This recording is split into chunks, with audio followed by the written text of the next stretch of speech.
আসসালামু আলাইকুম। আমি এখন যে জায়গাতে আছি সেটা হচ্ছে অনেক দিনের আগে সরকারি একটা ইউনিয়ন পরিষদ আমার মনে হচ্ছে, কারণ এখানে আপনি দেখতে পাচ্ছেন দেওয়া আছে যে পরিষদের বোর্ড দিন, ঠিক আছে। কিন্তু এই জায়গাটা কিন্তু অনেকদিন ধরে এখনো অব্দি এটা পড়ে আছে।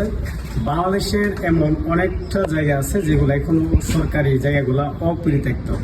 তো এখানে অনেকেই বলে এখানে নাকি ভূত থাকে। তো আমরা একটু ভিতরে ঢুকবো, দেখি মানে এখানে কি কি আছে। এখানটা আমার মনে হচ্ছে যদিও খুব থাকে, এখানে বড় বড় দেখতে পাচ্ছেন, গোবর দেখতে পাচ্ছেন। এগুলো হচ্ছে বিভিন্ন ধরনের যে মহিষ আছে, মহিষগুলা ওরা দিনের বেলা এখানে রাখা হয়। এগুলো রুমগুলো কিন্তু অনেকটাই ভালো। হ্যাঁ, এখানে একটা রুম দেখতে পাচ্ছেন, বা ওইখানে আরেকটা রুম দেখতে পাচ্ছেন, ঠিক আছে। এখানে দেখা যাচ্ছে আর এর পাশে চতুর্দিকে কিন্তু দেখতে পাচ্ছেন একদমই বন আর জঙ্গল।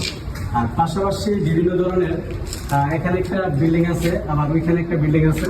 হ্যাঁ, পাশাপাশি অনেকগুলো বিল্ডিং আছে, সামনে একটা পুকুর দেখতে পাচ্ছেন। কিন্তু সরকারি এই জায়গাগুলো এখন মানে অবিবাহিত আন্ডারে পড়ে আছে। তো এই জায়গাগুলো যদি আমরা মেরামত করে পুনরায় যদি একটা কিছু করি, তাহলে কিন্তু সরকারের যে এই যে সম্পদটা কিন্তু কাজে লাগানো কিন্তু যাবে। তো আমি আশা করবো এরকম যে সরকারি বিভিন্ন অপরিত্যক্ত জায়গাগুলো আছে, এইগুলা যদি পুনরায় যদি কাজে লাগানো যায়, তাহলে বাংলাদেশের একটা উন্নত হবে বলে আমি মনে করি। ধন্যবাদ।